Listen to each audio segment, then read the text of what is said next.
예, 윤석열 대통령 탄핵 심판이 어제부로 변론이 종결이 됐습니다.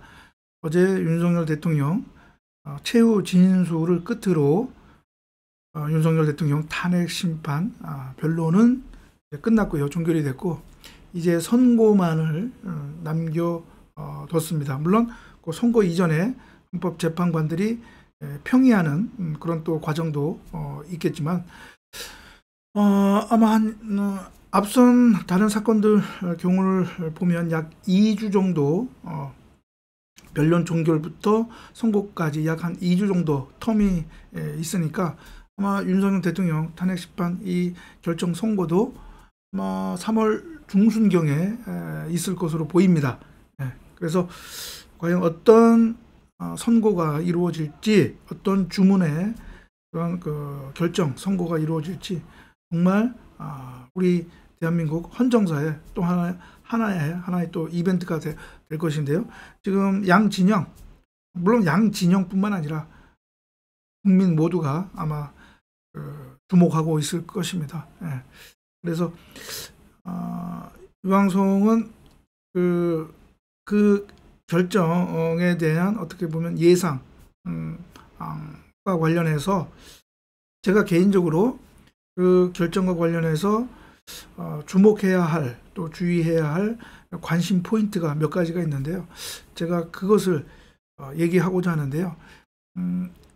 이 방송부터 해가지고 제가 순차적으로 그러한 윤석열 대통령 탄핵 심판 그 결정에 관한 그러한 관심 포인트를 제가 방송을 하고자 합니다. 아마 여러분들이 윤석열 대통령 탄핵 심판 결정 그것에 대해서 뭐 예측 또는 어떤 판단을 할 때 좀 도움이 되지 않을까 싶습니다.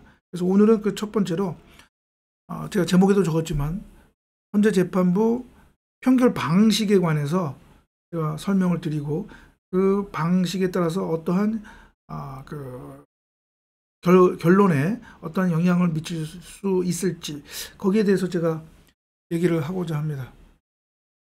그러면 제가 판서를 하면서 얘기를 하겠습니다. 여러분들 아마 언론 보도를 통해서 또 많이 얘기를 들었죠. 이제 헌재 재판관들이 평의를 하게 됩니다. 평의. 신문을 제가 좀 쓰겠습니다. 평의.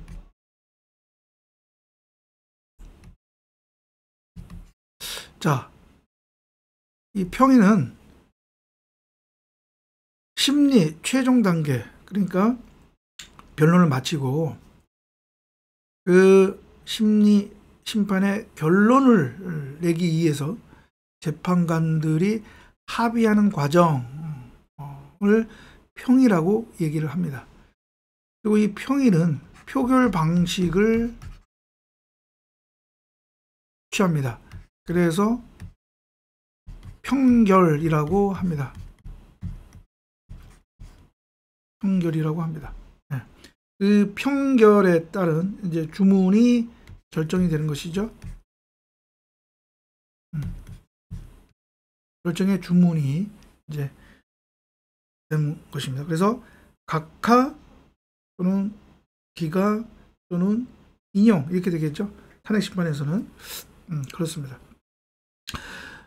이 평의에는 법 원칙 규정은 헌재 재판관들만 참석하기로 되어 있습니다. 보좌관도 또는 재판연구관도 참석을 하지 못합니다. 원래 법 원칙은 그렇습니다. 그리고 또 이 평의 결과, 평결의 내용에 대해서는 재판관들이 비밀에 붙이도록 되어 있습니다. 따라서 그 법 원리 원칙대로 그것이 지켜진다면 그 윤석열 대통령 탄핵 심판의 결론, 주문에 대해서는 헌재 재판관들만 알아야 되고 제3자, 그러니까 헌재의 뭐 재판연구관이라든가 직원들은 모르는 것이 원래 원칙입니다. 그것이 맞습니다. 그렇습니다. 원칙은 이제 그렇습니다. 그래서 요 이 평의 과정에 대해서 잠깐 설명을 드리면, 먼저 주심 재판관이 평의 요청서를 작성을 해서 다른 재판관들에게 배포를 합니다. 그리고 평의일, 그러니까 평의하는 날이 이제 정해지면 그 날짜에 주심 재판관은 사건 검토 내용을 요약한 것을 발표를 하고요. 그리고 이제 재판관들이 의견을 교환을 하게 됩니다. 거기에 대해서. 그리고 이제 최종적으로 평결을 하게 됩니다. 그리고 그 평결 결과에 따라서 주심 재판관이 다수 의견을 기초로 해서 결정서를 작성을 하게 되는데, 만약 주심 재판관이 소수 의견을 했다라고 하면 다수 의견 중에서 그 결정서 초안을 작성할 재판관을 정해서 그 재판관이 결정서를 작성을 하게 됩니다. 이렇게 평결 그리고 결정서 작성에 관한 절차가 대략 이렇게 됩니다. 그러면 제가 여기서 이제 오늘 이제 그 본론인데요. 요 내용에 대해서는 언론 보도라든가 다른 유튜브 방송에서는 이거 얘기하는 걸 제가 보지를 못했습니다. 그래서 아마 제가 지금 이 방송에서 얘기하는 것인데요. 아마 요 내용이 아마 여러분들 한테도 또 크게 도움이 될 것 같아서 제가 얘기를 합니다. 바로 이 평결에는 두 가지 방식이 있습니다. 어떤 것이 있느냐? 하나는 쟁점별 평결 방식이 있고요. 다른 하나는 주문별 평결 방식이 있습니다. 이 쟁점별 평결 방식은 뭐냐면, 평결을 하는데 쟁점별로 합니다. 쟁점별로. 각 쟁점별로. 그러니까 시간 논리적 순서에 따른 쟁점이 있지 않습니까? 그 쟁점별로 재판관들이 의견을 제시를 해서 표결을 하는 것이죠. 그러니까 모든 재판관들이 모든 쟁점에 대해서 의견을 제시하고 이제 평결을 하는 겁니다. 주문별 평결 방식은 뭐냐면, 그러한 쟁점을 다 포함을 해서 전체적인 결론을 가지고 평결을 하는 겁니다. 그러니까 쉽게 말하면 각하 또는 기각, 인용, 이 주문별로 평결하는 것이죠. 그래서 여기까지만 설명드리면 뭐 정확히 100% 이해를 하시지 못할 것 같은데, 제가 하나 사례를 들겠습니다. 그러면 잘 이해를 하실 거예요. 만약에 이 국회 탄핵소추 이것이 부적법하다, 지금 논란이 되는 것이 뭐냐면, 소추사위에서 내란죄 부분을 처리한 것과 관련해서 이거 국회가 재의결을 해야 된다, 하지 않으면 그건 부적법한 것이다, 각하되어야 된다라고 하는 그런 법리적인 주장이 있잖아요. 유력한 주장인데 저도 개인적으로는 거기에 동의를 합니다. 근데 이러한 의견을 의견을 제시한 재판관이 있다고 한다면, 그 재판관은 본안 판단에는 참여하지가 않습니다. 이것이 주문별 평결 방식입니다. 쟁점별 평결의 방식에는 부적법 의견을 가진 재판관도 본안에 관한 각 쟁점에 대한 또 의견을 제시를 합니다. 그러나 각각 의견을 가진 재판관은 주문별 평결 방식에 따르면 각각 의견을 제안한 그 재판관은 본안 판단에는 참여하지가 않는 것이죠. 그러니까 예를 들면 이번 윤석열 탄핵 사건 각하 의견을 갖고 있는 분이 만약에 이제 3명이다. 그리고 인용 의견을 갖고 있는 분이 5명이다 라고 할 경우에, 이 각하 의견 3명을 가진 분들은 본안 판단에 아예 들어가지 않고 있기 때문에, 그러면 이거는 인용 정족수 6인을 채우지 못했기 때문에 주문은 각하가 될 것입니다. 아마 각하가 될 것입니다.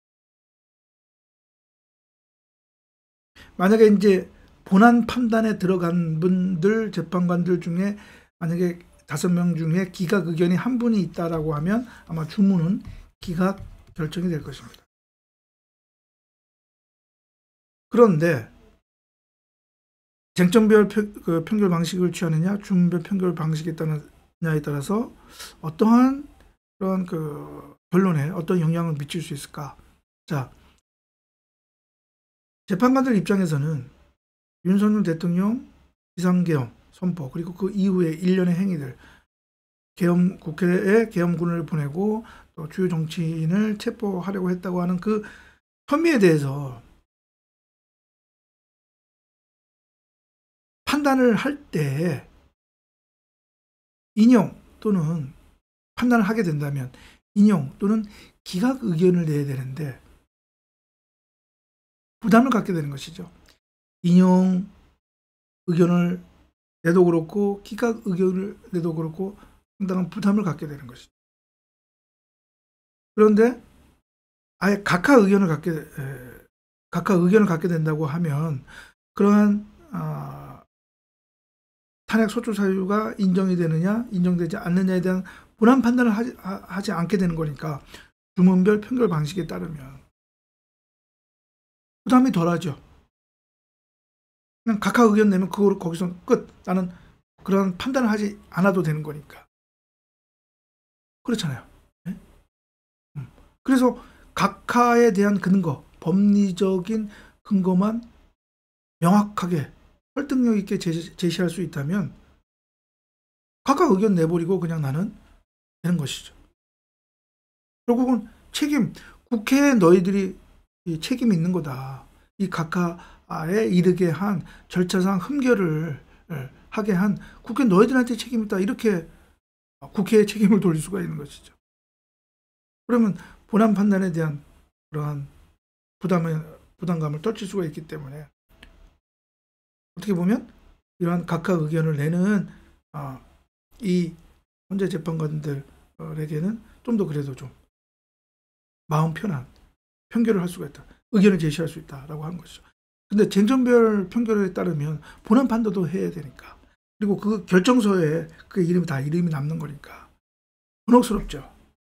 그런데 주문별 평결 방식에 따르면 그런 부담감이 없다라고 하는 것이죠. 여러분 이해 가십니까? 그렇습니다. 그러면 이 실무적으로는 어떤 것이 원칙, 우선이냐. 제가 헌법재판 실무서도 보고 그다음에 앞선 다른 사건들의 결정, 탄핵 심판 사건들의 결정을 보니까 이 주문별 평결 방식이 기본이다, 원칙이다. 헌법재판에서는 이 주문별 평결 방식이 원칙이다. 물론 평의에 따라서는 쟁점별 평결 방식을 선택할 수도 있다. 다만 이 합의를 하려면 이것도 과반수, 헌법재판관들의 과반수가 있어야 쟁점별 표결 방식으로 할 수 있다. 즉 8명이니까 5명이 쟁점별 표결 방식으로 하자라고 해야 쟁점별 표결 방식으로 하는데 그렇지 않으면 주문별 평결 방식에 따라서 해야 된다 하는 것이죠. 요 어느 평결 방식을 취할 것인가에 대해서도 헌법재판관들 사이에서도 아마